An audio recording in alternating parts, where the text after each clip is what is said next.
Probably like you, I was taught the number one key to success is hard work.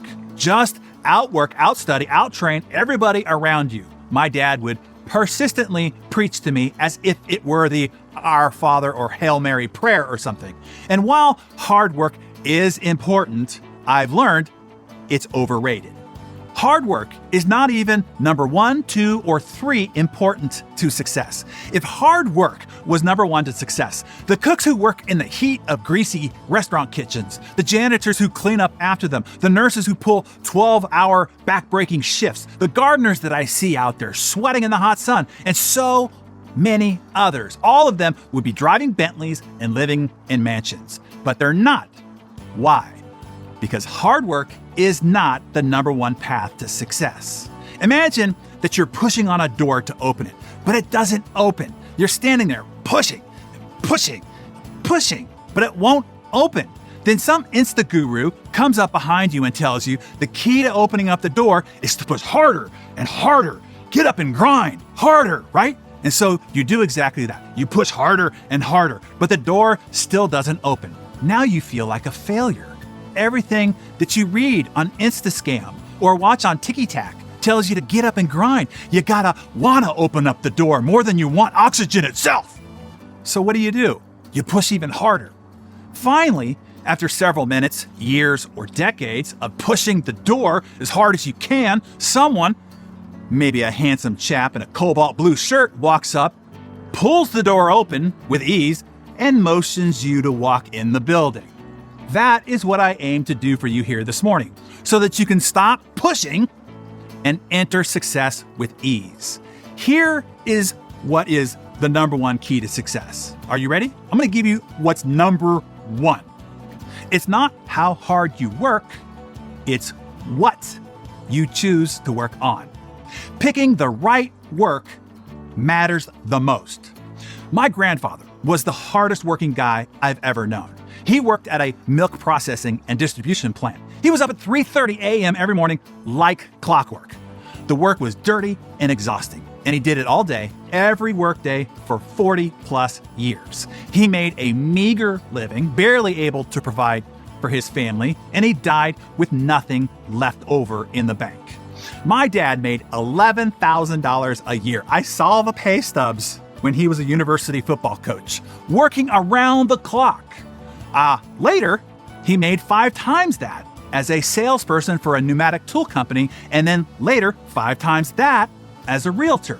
And oddly, in each career, he progressively worked less hard, but earned 25 times more money than when he worked the hardest. Witnessing all that taught me a huge lesson. What you choose to work on matters the most. I consider myself rather lazy, but I am very happy and very successful.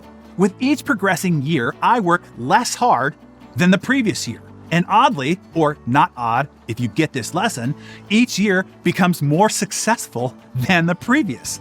How? The reason is I become better and better at choosing the right work. I hope that you're getting this life and future changing insight. What you choose to work on has way more to do with your success than how hard you work. It provides you with the ultimate leverage.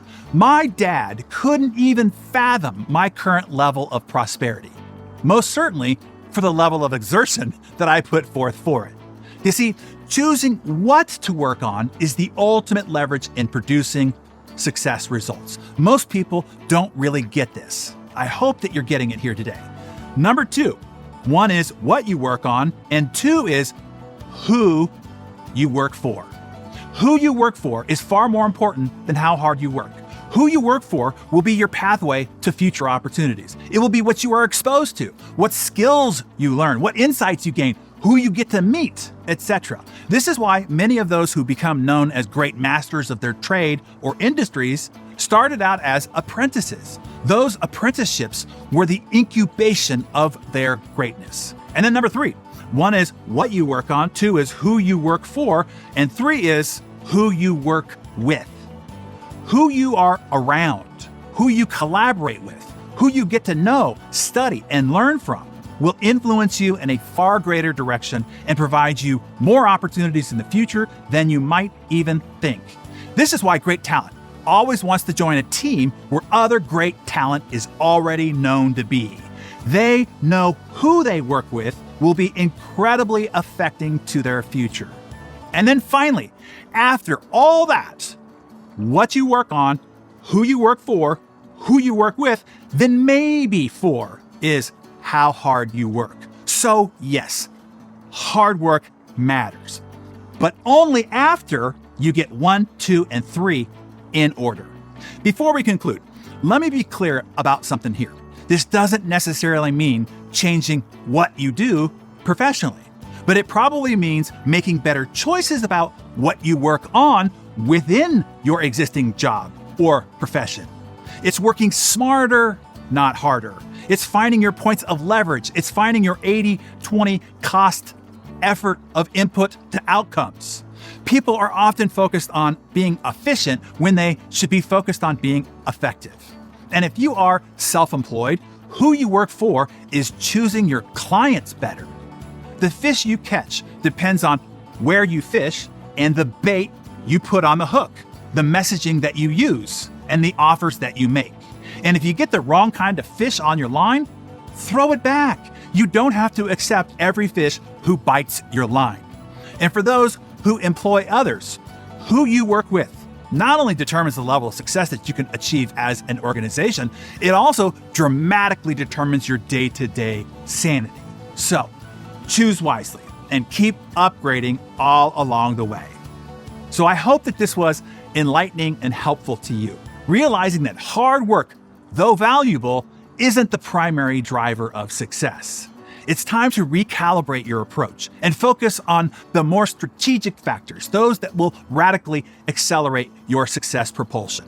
So tell us what you're going to work hard on first, what you're working on, who you are working for, or who you are working with.